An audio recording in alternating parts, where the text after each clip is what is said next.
Paz do Senhor Jesus, meus irmãos.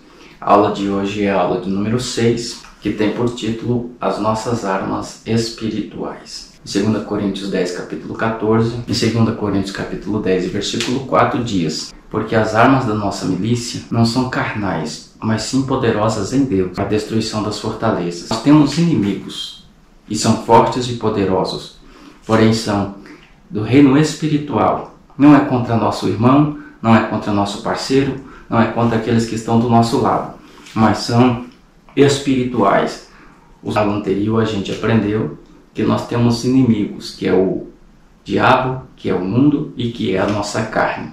E na aula de hoje nós vamos aprender que nós temos armas espirituais que devemos utilizar para estar lutando sempre contra os nossos inimigos. Porque sim, nós temos inimigos. E os nossos inimigos não são pessoas físicas, pessoas deste mundo, mas são do reino espiritual, que todo momento está pelejando para destruir e tirar as pessoas da presença de Deus. E a nossa luta é essa, é constante, e precisa estar sempre ativa para a gente vencer o adversário. No ponto 1, a gente tem as armas do crente. Sob o tópico 1, as armas. Quando a gente ouve a expressão armas, a gente associa como um instrumento de ataque. Ou seja, as armas devem ser para atacar, serve para atacar o inimigo, atacar o adversário. E nas escrituras nós temos os principais instrumentos de ataque, sendo eles espada, que está em 1 Samuel capítulo 17 e versículo 45. Nós temos também vara, que está em Salmo 23 e versículo 4. A funda, que está em 1 Samuel capítulo 17, versículo 40. Temos o arco e a flecha, que está em 2 Reis, capítulo 13, versículo 15. Nós temos a lança, que está em Josué, capítulo 8, versículo 18. E também o dardo, que está em 2 Samuel, capítulo 18, versículo 14. E também temos as armas de defesa, que escudo, Efésios capítulo 6, versículo 16, capacete, que está em 1 Samuel, capítulo 17, versículo 5, 1 Samuel, capítulo 17, versículo 5 também, e as caneleiras, 1 Samuel, capítulo 17, versículo 6.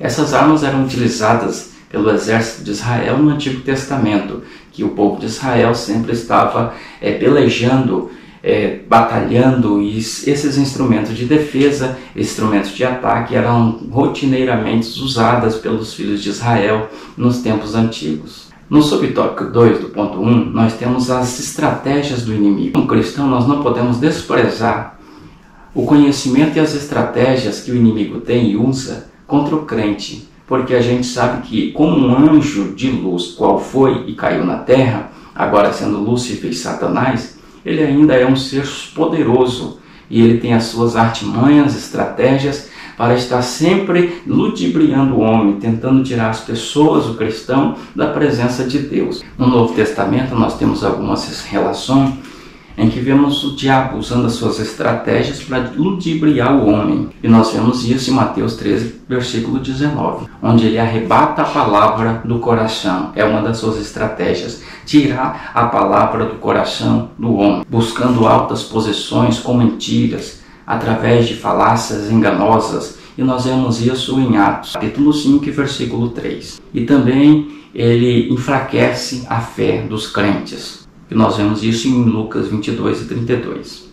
Em 1 Pedro, capítulo 5, versículo 8, o apóstolo nos orienta a ser sóbrio e vigiar, porque o diabo, nosso adversário, ele anda ao derredor, bramando como um leão, buscando a quem possa tragar. Agora, no subtópico 3, ainda do ponto, nós temos o chefe de toda a força do mal, que é o diabo. Pois o apóstolo Paulo mesmo afirma isso em Efésios capítulo 6, versículo 11 e Romanos capítulo 13, versículo 12, alertando que o diabo é o chefe de todos os poderes das trevas que batalham contra nós, contra os crentes, contra a igreja. Até mesmo o apóstolo Paulo e todos os outros apóstolos de Cristo foram perseguidos através das forças demoníacas que usavam pessoas para poder assim parar a pregação do Evangelho, para parar todos os relatos bíblicos, todos os relatos acerca de Cristo Jesus. E nós vemos isso também em 1 Tessalonicenses capítulo 2, versículo 18, onde nós vemos o apóstolo Paulo sendo impedido por forças demoníacas de avançar com o Evangelho de Cristo. Portanto, não podemos ignorar que que o adversário ele tem um reino nesse mundo. Isso nós vemos claramente registrado em Lucas, capítulo 11, versículo 17 até o 22. No tópico 2, nós temos as 3 armas espirituais, porque se nós temos um adversário, um inimigo que luta constantemente contra a nossa vida e contra a igreja do Senhor, nós também temos as armas espirituais deixadas por Cristo para nós lutarmos e vencermos todas as artimanhas, porque assim como ele luta, nós também atacamos. Igreja do Senhor é incumbência atacar o adversário para vencer. E o subtópico 1 do tópico 2, nós temos a primeira arma espiritual entregue ao cristão para poder assim vencer o adversário, vencer os ataques que vêm sobre a igreja de Cristo. E a primeira arma é a palavra de Deus. Palavra essa que, quando utilizada,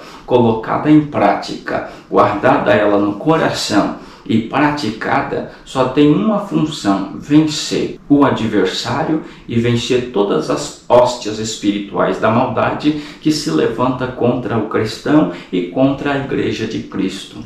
O próprio Jesus, quando teve a presença de Satanás lá no deserto, ele usou a palavra para assim fazer a sua defesa. E ele disse que nem só de pão vive o homem, mas de toda a palavra que sai da boca de Deus. E isso está registrado em Mateus capítulo 4 e o versículo 4. Em 1 Pedro capítulo 2 e versículo 2, o apóstolo Pedro, ele nos aconselha a desejarmos o conhecimento da palavra de Deus. Porque uma vez nutrido e solidificado na palavra de Deus, venceremos o nosso adversário.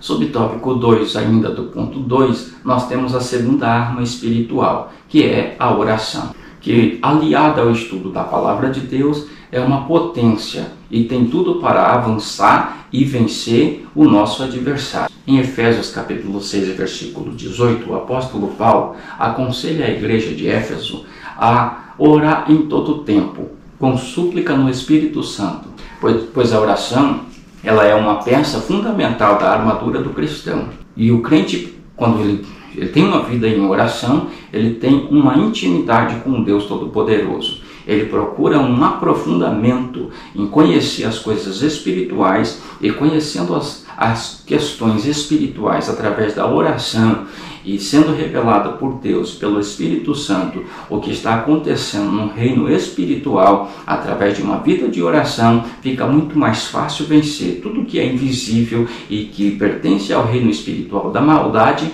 para nós vencermos, e nós venceremos pela oração e também pelo poder da palavra de Cristo. A palavra de subtópico 3, ainda do ponto 2, nós temos a terceira arma espiritual para nós lutarmos contra o adversário, que é o jejum.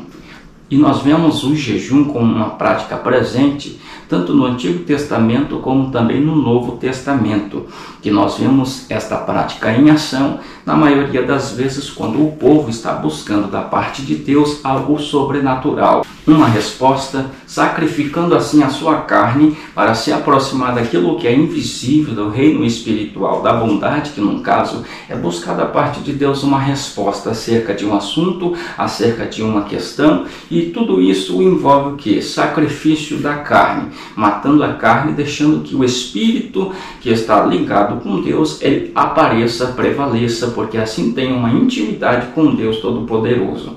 E nós vemos isso não só no Antigo Testamento, mas também no Novo Testamento, sendo praticado pelo próprio Cristo, quando ele esteve lá no deserto para ser tentado pelo diabo. Ele esteve ali 40 dias sem comer nem beber, ou seja, fazendo um sacrifício, fazendo um jejum. Então, quando nós associamos a leitura da palavra, uma vida constante de oração e também jejum, nós estamos nos aprofundando em uma vida de intimidade com Deus. E quem tem uma vida de intimidade com Deus tem força suficiente para vencer qualquer tipo de ataque que vem sobre a vida do crente, da família, da igreja. E ele tem força o suficiente para avançar e continuar assim de pé. E esta é a vontade do nosso Deus, que a gente esteja pronto quando tiver as investidas do adversário contra a nossa vida. Nós precisamos estar enraizado na palavra, enraizado em uma vida de oração e também termos uma vida de jejum que santifica a nossa vida. Ou seja, a igreja precisa sempre estar avançando. E por esse motivo ela precisa estar sempre afiada, com as suas armas espirituais prontas para quando chegar o momento certo.